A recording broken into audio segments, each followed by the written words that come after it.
할렐루야. 우리 좌우에 계시는 성도님들과 인사하시겠습니다. 샬롬.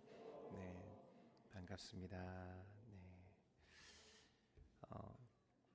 오늘도 우리 주님의 말씀과 또 이 말씀 안에서 우리의 심령이 새롭게 되고 다시 살아나는 은혜가 있기를 소망합니다. 한 프랑스 철학자는 우리 모두가 죽음을 향해서 매일 한 걸음씩 걸어가는 중이다, 이런 말을 했습니다. 그의 말대로라면 모든 인생은 태어난 순간부터 죽음을 향하여 살고 있고 죽음과 매일 더 가까워지는 삶을 살고 있다는 것입니다. 여러분, 생각해 보면 우리 모두는 다 다른 삶을 살죠. 하나도 같은 인생은 없습니다. 그러나 그 모든 인생이 죽음이라고 하는 주제 앞에 서면 다 공평해지는 것 같아요. 죽음에는 예외가 없기 때문이죠. 부자도 거지도, 노인도 젊은이도, 여자도 남자도 다 죽기 때문에 그렇습니다. 어떤 사람은 질병으로 죽고, 어떤 사람은 사고로 죽고, 또 어떤 분은 노환으로 나이가 많아서 죽기도 하지만 갓난아기도 죽기도 합니다. 이제는 거의 그 영향에서 우리가 벗어났다고 보여지지만 지난 코로나 팬데믹 상황을 우리가 겪어오면서 이 전염병은 시대를 살아가는 모든 사람들에게 한 가지 질문을 던졌다고 저는 생각을 합니다. 죽음이 무엇인가? 우리는 이 죽음 앞에서 과연 무엇을 할 수 있는가? 그가 가진 재물도 젊음도 그 어떤 것도 죽음 앞에서 힘을 잃고 무력해지는 것을 보면서 사람들은 한 번쯤 이런 주제를 생각해 보게 되는 거죠. 이런 우리의 인생 가운데 죽음을 향해 매일 가까이 다가가고 있는 우리의 삶 속에 우리 인생에 정말 필요한 것이 무엇인가 하는 것입니다. 오늘 이 말씀을 통해서 이 질문에 우리가 답을 얻는 귀한 시간 되기를 소망합니다. 제가 목회를 하다 보니까요, 다른 직업과 다른 점이 하나 있다면 정말 다양한 장래를 경험하게 된다는 것입니다. 모든 죽음과 그로 인한 이별이 고통스럽고 아프지만 그 중에 가장 감당하기 어려운 죽음은 제가 볼 때 부모가 자녀를 먼저 떠나보낼 때가 아닌가 싶습니다. 얼마 전에 우리 또 한 초등학교에서 끔찍한 범죄 사고로 8살 밖에 되지 않은 어린아이가 죽게 되었을 때 사회는 경악했고 자기 생명보다 귀한 아이를 잃은 이 부모의 심정을 우리가 상상하는 것만으로도 함께 고통스러워한 시간이 있었습니다. 또 제가 일전에 섬기던 교회에서도요, 한 권사님은 세 아들을 먼저 떠나보낸 권사님이 계셨어요. 두 아들을 사고로 잃고 그래도 남은 한 아들을 의지하며 살고 있던 권사님이었는데 마지막 아들이 사고로 의식을 잃고 쓰러져 있다는 소식을 들었을 때, 그리고 그 아들이 결국 그 의식을 회복하지 못하고 주님 품에 안겼을 때, 그 권사님이 목회자들에게 장례 중에 하신 말씀이 아직도 저는 기억이 납니다. 목사님, 하나님이 저를 버리셨나 봐요. 그 자리에 함께 있던 목회자들 중에 그 누구도 한마디도 아무 말도 하지 못했던 기억이 납니다. 힘내세요 라고 하는 그 흔한 위로조차도 건네지 못할 만큼 참 이 고통스러운 순간을 보내야 했던 그런 기억이 있습니다. 여러분, 오늘 본문에는요, 일찍이 남편을 잃었고 이제는 하나밖에 없는 아들, 독자를 먼저 떠나보내야 했던, 우리가 앞에서 이야기한 이 죽음의 고통과 절망에 고통스러워하던 한 과부가 등장합니다. 오늘 11절과 12절 말씀 같이 한번 더 읽겠습니다. 11절과 12절입니다. 시작. 그 후에 예수께서 나인이란 성으로 가실새 동행하더니 성문에 가까이 이르실 때에 사람들이 한 죽은 자를 메고 나오니 이는 한 어머니의 독자요 그의 어머니는 과부라. 그 성에 많은 사람도 그와 함께 나오거늘. 오늘 이 이야기는요, 두 개의 행렬, 다른 행렬이 한 지점에서 조우하는 장면으로 처음 시작이 됩니다. 한 행렬은 예수님과 함께한 생명의 행렬이었고, 또 다른 행렬은 이 과부, 아들의 죽음에 슬퍼하고 있는 죽음의 행렬이었다는 거예요. 이 두 개의 행렬이 극적으로 한 지점에서 만났습니다. 저는 이 마주함이 오늘 저와 여러분에게 보여주시는 상징적인 그림이 아닌가 한번 생각해 봅니다. 죽음 가운데 마주한 이 생명의 행렬, 죽음을 향해 살고 있는 인생에게 과연 무엇이 진짜 필요한가라고 하는 이 질문에 오늘 이 말씀이 우리에게 답을 주고 있다는 거예요. 여러분, 언제인지는 알 수 없지만 이 여인은 이미 남편을 잃었습니다. 상실의 고통을 또 슬픔을 간직한 여인이죠. 그런데 설상가상으로 하나밖에 없는 아들이 죽게 되어서 장례를 지금 치르고 있습니다. 그렇기 때문에 이 과부의 사정을 잘 아는 동네 사람들은요, 더 깊은 이 아픔과 또 이 안타까움 속에서 그 행렬에 지금 동참하고 있었다는 거예요.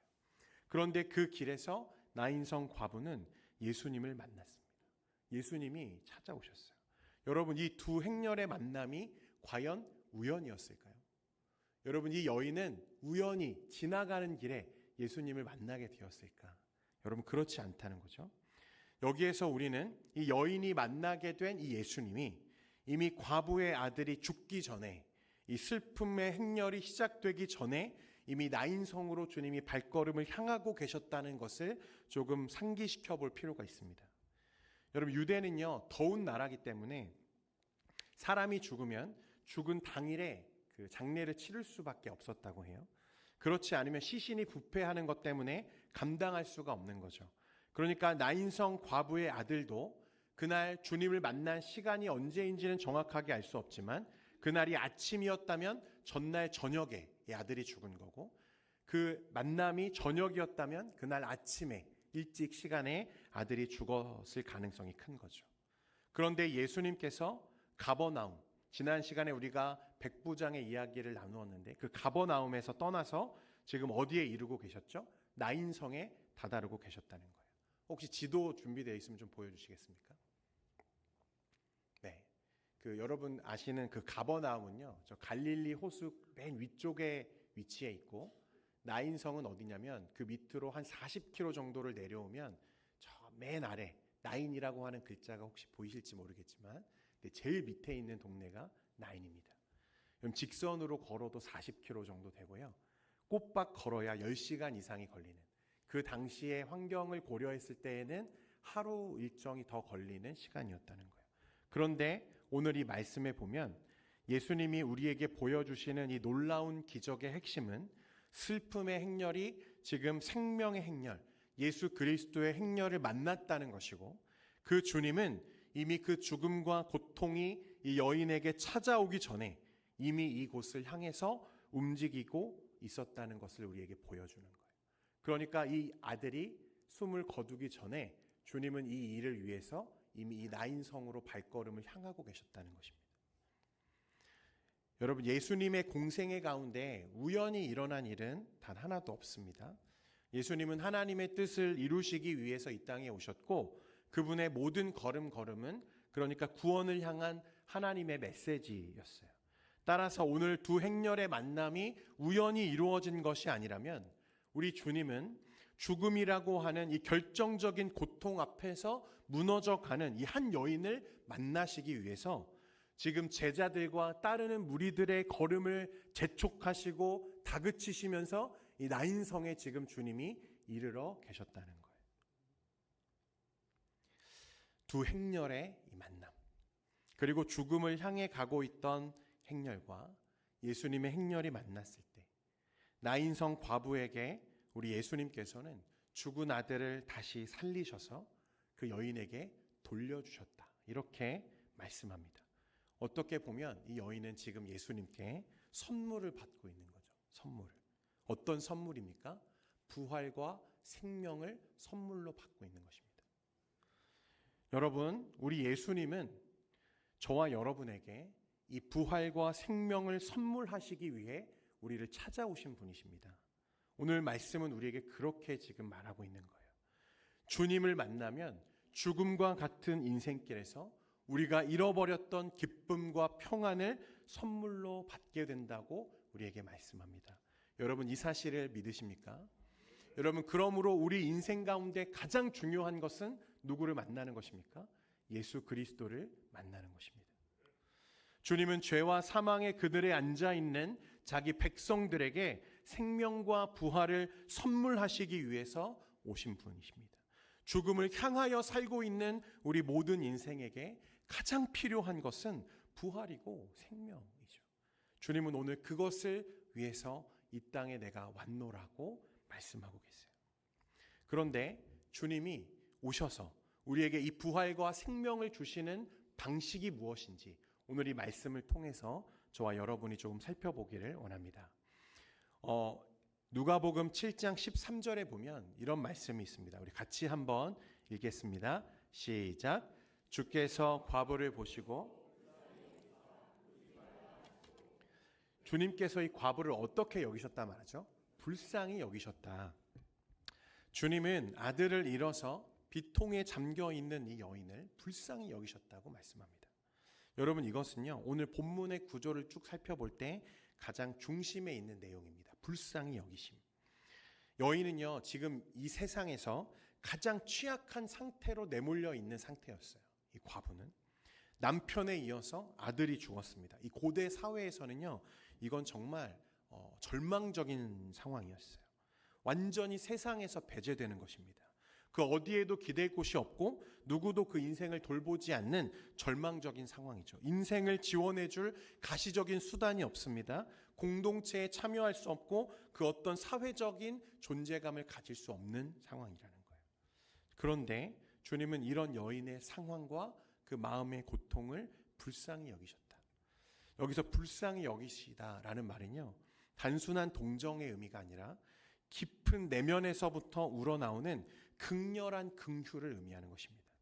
헬라어 원어로 보면 스플랑크니 조마이라는 단어인데 이 단어는요 단순한 연민이 아니라 창자가 뒤틀릴 정도의 깊은 감정을 의미하는 거예요.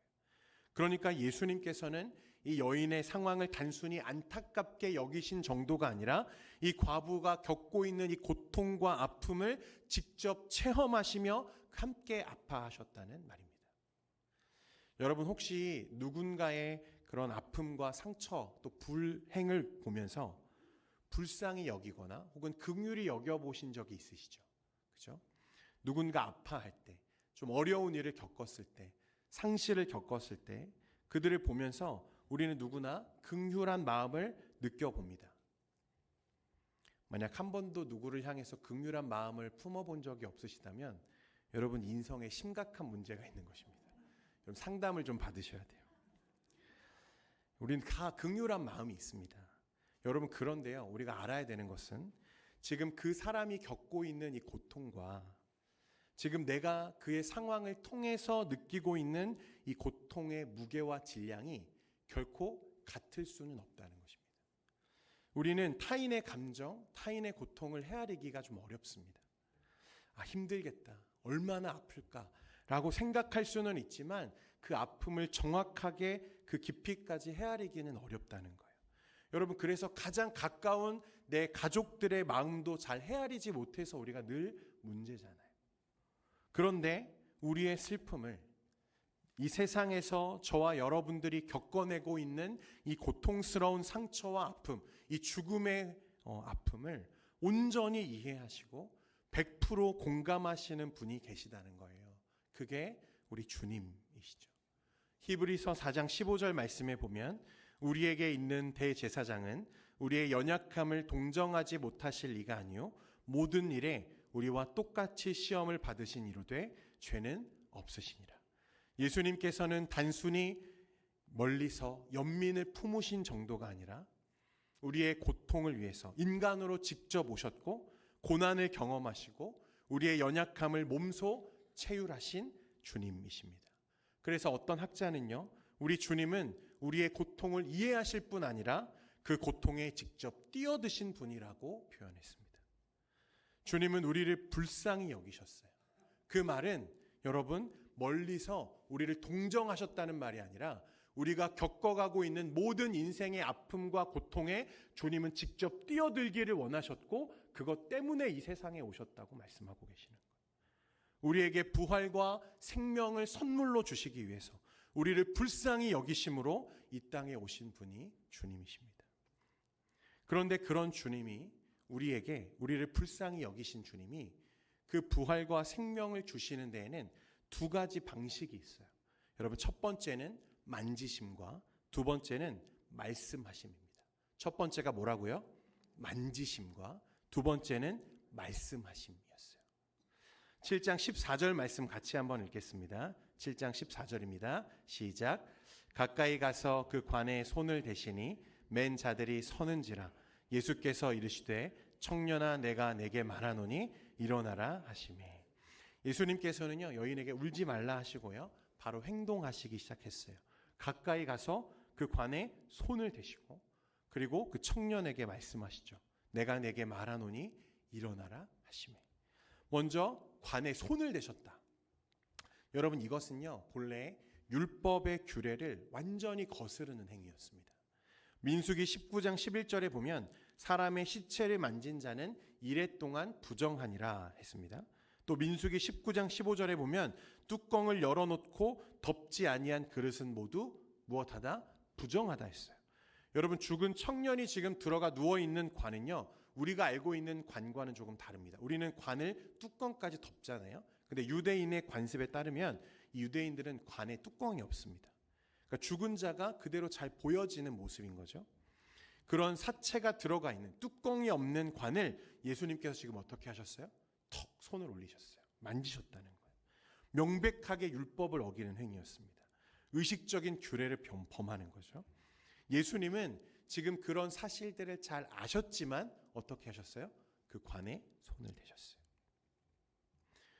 우리 지난 시간에 나눴잖아요. 주님 말씀만 하옵소서. 그러면 어떻게 됩니까? 그대로 될 줄 믿습니다. 분명 말씀만 하셔도 되죠. 예수님께서는 말씀만으로도 충분히 기적을 이루실 수 있는 분이세요. 실제로 백부장의 종을 고치실 때 예수님은 그 자리에서 말씀만 하셨고 그 즉시 병이 나았잖아요.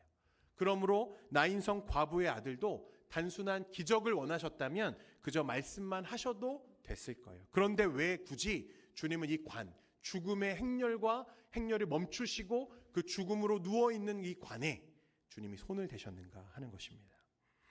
여러분 그것은 오늘 이 주님이 행하시는 이적이 단순한 기적을 넘어서 예수님께서 이 땅에 오셔서 우리를 위해 하시려고 했던 궁극적인 사역을 보여주시기 위함이었다는 거예요. 갈라디아서 3장 13절에 보면 그리스도께서 우리를 위하여 저주를 받은 바 되사 율법의 저주에서 우리를 속량하셨으니 기록된 바 나무에 달린 자마다 저주 아래에 있는 자라 하였습니다. 예수님은 죄 없으신 분이셨지만 우리를 위해 죄가 되시고 우리 대신 저주를 받으시며 마침내 십자가에 죽기까지 그 죽음을 담당하신 분이십니다. 관에 손을 대신 것은 바로 주님이 이 땅에 오신 그 희생의 여정을 미리 보여주시는 행위였다는 거예요. 말씀만으로 그를 살려내셨다면 사람들은 그저 다른 것과 다르지 않은 놀라운 기적 정도로만 여겼을지 모릅니다. 하지만 주님은 단순히 죽은 사람을 살리는 데 그치는 것이 아니라 죽음을 직접 만지심으로 우리의 죽음을 자신이 짊어지시고 우리에게 생명을 주시려 하시는 이 하나님의 뜻을 우리에게 보이기를 원하셨다는 거예요. 주님이 만지심으로 여러분 죽음이 생명이 되고 여러분 슬픔과 고통이 기쁨이 되는 것입니다. 주님은 이 땅에 오신 이유를 이렇게 우리에게 보여주시는 거예요. 빌 게이더라고 하는 분이 작곡한 고전적인 성가 중에요. 여러분 He touched me라고 하는 이 노래가 있습니다. 이 가사에 보면 이런 고백이 있는데요. 죄와 수치의 짐을 지고 죄책과 수치의 짐 아래에 있을 때 그때 예수의 손길 날 만졌네. 나 이제 이전과 같지 않네. 오 예수 날 만졌네. 내 영혼 기쁨 넘치네. 주 행한 일 이제 난 안 해. 주 손길 날 고치셨네. He touched me. 주님이 만지심으로 죽음이 생명이 되고 슬픔과 고통은 기쁨이 되는 것입니다. 주님이 이 땅에 오신 이유는 이 슬픔과 고통, 죽음과 이 저주의 그늘 아래 놓여 있는 저와 여러분을 만지심으로 우리의 죽음을 기쁨으로 생명으로 바꾸시기 위해 오셨음을 보여주시는 거예요. 사랑하는 성도 여러분, 죽음을 향하여서 하루하루 살고 있는 저와 여러분 같은 모든 인생 가운데 주님의 이 만지심, 이 터치가 필요하다는 것입니다. 주님은 이 죽음의 행렬을 잠깐 멈춰 세우시고 그 관에 손을 대사 그 아들을 죽음 가운데에서 건져내셨고 살려내셨어요. 그리고 그를 어머니에게 돌려주시죠. 우리를 불쌍히 여기심으로 부활과 생명을 주시기 위해 우리를 찾아오셨고, 더럽고 부정해진 우리의 삶을 주님은 직접 만지셨다는 거예요. 터치하셨어요. 주님이 만지실 때 죽음은 생명으로, 슬픔은 기쁨으로 변하게 됩니다. 우리 주님의 만지심이 우리 삶에 너무나 필요하다는 거예요. 이 주님의 만지심, 주님의 터치가 우리를 향한 주님의 마음이고 또 우리의 주님의 관심이라면, 이 청년을 죽음 가운데에서 살리신 결정적인 능력은 여러분 주님의 말씀이었습니다. 두 번째는 말씀하심이죠. 예수님께서 이르시되 청년아 내가 내게 말하노니 일어나라 말씀하셨어요. 그러자 이 청년이 어떻게 됩니까? 앉았고 일어났다고 말씀해요. 요한복음 6장 63절에 보면 살리는 것은 영이니 육은 무익하니라. 내가 너희에게 이른 말은 영이요 생명이라 했습니다. 이 말씀을 메시지 성경, 그러니까 조금 쉬운 성경은 이렇게 번역하는데요. 내가 너희에게 전하는 모든 말은 성령의 말이며 생명을 만들어내는 말이다. 예수님의 말씀은 뭐라고요? 생명을 만들어내는 말이다. 믿으십니까? 예수님은 이 말씀으로요 야이로의 딸을 살리셨고, 죽어있던 나사로를 살리셨고, 오늘 나인성 과부의 아들까지 살려내셨습니다. 이제 주님께서 다시 오시는 날에는 주 안에 잠들어 있는 모든 자를 다시 살리신다고 성경은 우리에게 말씀하고 있고, 지금도 주님은 영적으로 죽어있는 자들, 허물과 죄로 죽은 자들을 살리고 계시는데, 어떻게 그런 일들이 일어나는가? 오늘 주님의 말씀 가운데 그런 일들이 일어나고 있다고 우리에게 말하고 있는 거예요. 주님이 말씀하시면 어떻게 됩니까? 죽은 자가 살아난다는 거예요. 우리를 살리는 주님의 말씀. 내가 내게 말하노니 일어나라.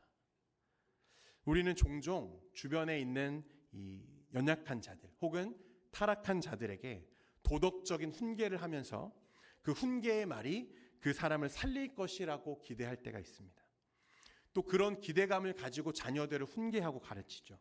물론 도덕적인 훈계가 어떤 사람의 인생에 전기를 마련해 줄 수는 있습니다. 그러나 그 말로는 그 어느 누구도 구원하지 못하고 그 어느 누구도 다시 살지는 못한다는 거죠. 우리는 또한 무지해 보이는 사람들에게 철학적인 예지는 가르칠 수 있지만, 그러나 철학은 그 사람의 영혼을 구원하지는 못하는 것입니다. 오직 누구의 말씀만이, 우리 예수님의 말씀만이 살리는 말씀인 줄 믿습니다. 여러분, 이 세상에서요 가장 위대한 사랑은 자녀를 사랑하는 부모의 사랑일 겁니다. 여러분, 자녀들을 다 사랑하시죠? 안 사랑하세요? 지긋지긋하십니까? 여러분, 저와 여러분을 포함해서요 어느 부모라도 자식을 위해서라면 내 모든 것을 다 내어줄 준비가 되어 있죠. 심지어 무엇도 내어줄 수 있습니까? 생명도 내어줄 수 있죠.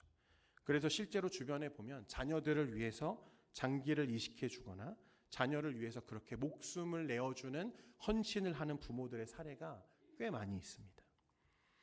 여러분, 우리가 자녀들을 너무 사랑하기 때문에 우리의 생명을 줄 수는 있어요. 그러나 무엇은 줄 수 없습니까? 구원은 줄 수가 없습니다. 우리 자녀에게 우리의 목숨을 내어줄 수는 있지만 자녀에게 부활을 줄 수는 없는 거죠. 이게 우리의 한계 아닙니까? 우리가 가지고 있는 한계가 여기죠. 그러나 부활과 생명은, 구원은 오직 예수님만이 주실 수 있는 것입니다. 그래서 우리의 모든 인생 가운데 가장 근본적인 필요는 우리 예수님이세요. 주님이 만지시고 말씀하심으로 인해 우리가 다시 살아나고, 주님은 이를 통해서 우리에게 부활과 생명을 선물하시는 것입니다. 요한복음 11장 25절과 26절에 보면 예수께서 이르시되 나는 부활이요 생명이니 나를 믿는 자는 죽어도 살겠고 무릇 살아서 나를 믿는 자는 영원히 죽지 아니하리니 이것을 내가 믿느냐. 사랑하는 성도 여러분, 이 말씀을 믿으시기를 바랍니다. 오늘 나인성 과부는 아들의 죽음 속에서 자신의 죽음과 같이 고통스러워할 수는 있었지만 그에게 자신의 생명을 나누어 줄 수도 없고 자신에게 부활을 줄 수도 없었어요. 그런데 오늘 주님은 찾아오셔서 그를 긍휼히 여기시고 그를 만지시고 말씀하심으로 누구도 줄 수 없었던 부활과 생명을, 죽음 가운데 누워있던 그 아들을 다시 생명 가운데로 건져 올리신 주님이십니다. 여러분, 이 주님을 만나는 은혜가 있기를 원합니다. 베드로전서 1장 23절에 보면 너희가 거듭난 것은 썩어질 씨로 된 것이 아니요 썩지 아니할 씨로 된 것이니 살아있고 항상 있는 하나님의 말씀으로 되었느니라. 할렐루야. 저와 여러분이 산 것도, 저와 여러분이 이 시간 그리스도 안에서 부활과 생명을 누리고 있는 것도 다른 누구가 아닌 예수 그리스도의 만지심과 말씀으로 이루어진 것임을 믿으시기를 바랍니다. 나인성 과부의 아들에게 임하신 예수님의 능력은 오늘도 저와 여러분과 주님이 원하시는 그 백성들 안에 살아 역사하십니다. 우리는 죽음 앞에서 무력하고 그저 슬퍼할 수밖에 없고 고통스러워할 수밖에 없지만 주님은 단순히 우리를 불쌍히 여기신 정도가 아니라 우리를 그 고통 가운데서 건지시기 위해서 이 고통 속에 자신이 뛰어드셨습니다. 그리고 우리를 만지시고 우리를 향해 말씀하심으로 자신의 생명을 오늘 나누어 주십니다. 주님이 오늘 우리에게 말씀하세요. 일어나라. 여러분, 이 말씀은 단순한 위로가 아닙니다. 우리를 살리는 주님의 말씀이고 주님의 권능인 것입니다. 생명을 주시는 능력입니다. 예수님은 무덤을 향해 걸어갔던 장례의 행렬, 죽음의 행렬을 생명의 행렬로 바꾸시는 분입니다. 오늘 그 주님을 가슴 깊이 만나는 여러분 되시기를 축원드립니다. 주님은 우리의 삶에도 그와 같이 역사하기를 원하세요. 아들아, 딸아, 다시 일어나라. 일어나라. 오늘 이 생명의 말씀을 붙잡고 부활의 소망을 향해 여러분 걸어가는 저와 여러분 되기를 소망합니다. 우리 이 시간에 자리에서 일어나서 아름답고 놀라운 주 예수, 우리를 향해 그 생명의 부활을 선물하시는 우리 주님을 찬양하기 원합니다.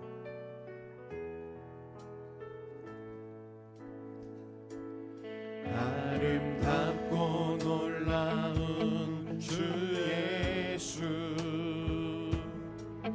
말로 할 수 없네. 그 측량할 수 없는, 그 측량할 수 없는 위엄, 주님과 같은 분 없네. 한없는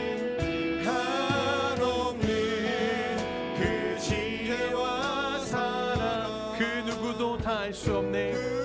누구도 다 할 수 없네. 아름답고 놀라운 주 예수, 아름답고 놀라운 주 예수, 보좌에 앉으셨네. 보좌에 앉으셨네. 주님 앞에 내가 서 있습니다. 주님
자신의 아들, 자신의 생명보다 귀한 그 아들의 죽음 앞에 슬퍼할 수밖에 없고 고통스러워할 수밖에 없는 그 과부 앞에 지금 주님이 서 계십니다. 주님이 찾아오십니다. 그리고 그 과부의 마음을 불쌍히 여기심으로 그를 만지시고 말씀하십니다. 사랑하는 성도 여러분, 주님은 우리의 인생 가운데에도 찾아오십니다. 그 주님 앞에 우리가 지금 서 있는 것입니다. 주님이 우리를 향해 만지시고 다시 말씀하십니다. 아들아, 일어나라. 가장 절망스럽고 가장 낮은 자리에 있는 그 고통 속에서 주님이 우리를 건져 올리십니다. 이 주님의 행렬을, 생명의 행렬을 여러분 만날 수 있기를 바랍니다. 이 시간 기도할 때 주님, 내가 주 앞에 서 있습니다. 주님, 나를 만지시고 나를 향해 말씀하여 주옵소서.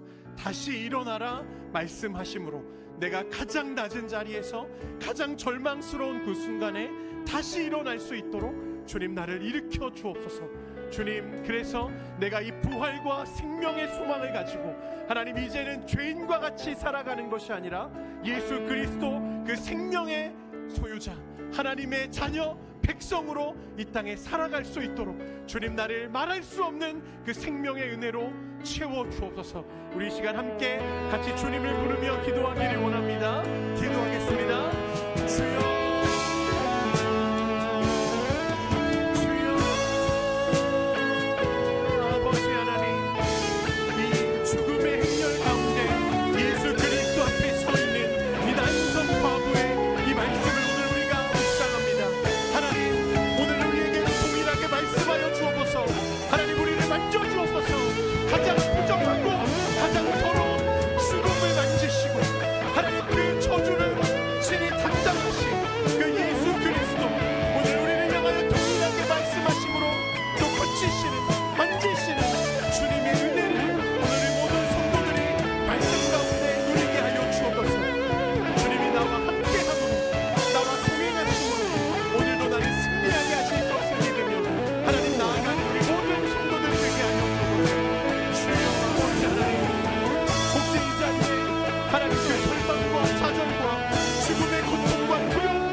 거룩하신 하나님, 우리가 이제 더 이상 죽음을 두려워하지 않는 것은 주님이 우리를 불쌍히 여기심으로 오셔서 우리 가운데 부활과 생명을 선물하시는 분이신 줄 우리가 믿기 때문입니다. 우리가 주 안에서 천국을 소유했고 하나님 나라를 소유한 자로서 이제 그 생명을 누리며 기쁨을 누리며 담담하게 주님, 우리의 삶을 살아가는 우리 모든 성도들이 되게 하여 주옵소서. 오늘 아들의 죽음 앞에 무너져 가고 있는 나인성 과부를 찾아가신 주님, 오늘 혹시 이 자리에 그와 같은 고통과 슬픔 가운데 잠겨있는 우리 성도들이 있다면 하나님 찾아가 위로하시고 동일하게 말씀하시고 만져주심으로 다시 일어날 수 있도록 주님 인도하여 주시옵소서. 우리를 가장 고통스러운 그 순간에 건져 올리시는 예수 그리스도를 만나게 하시고 우리 한 주간의 삶 속에서 말할 수 없는 기쁨과 은혜 안에서 예수와 동행하는 우리 모든 성도들이 되게 하여 주옵소서. 우리에게 생명을 주시고 부활을 주시는 우리 주 예수 그리스도의 이름으로 기도합니다. 아멘. 이제는 우리 주 예수 그리스도의 은혜와 아버지 하나님의 극진하신 사랑과 성령님의 위로 교통 충만케 하심이 주님을 믿으며 이제 그 생명과 부활을 소유하고 하나님의 나라를 살아가기를 원하는 여기 모인 모든 주의 권속들과 주의 백성들 머리머리 위에 이제로부터 영원토록 항상 함께 있을지어다. 아멘.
자, 이만으로 오세요.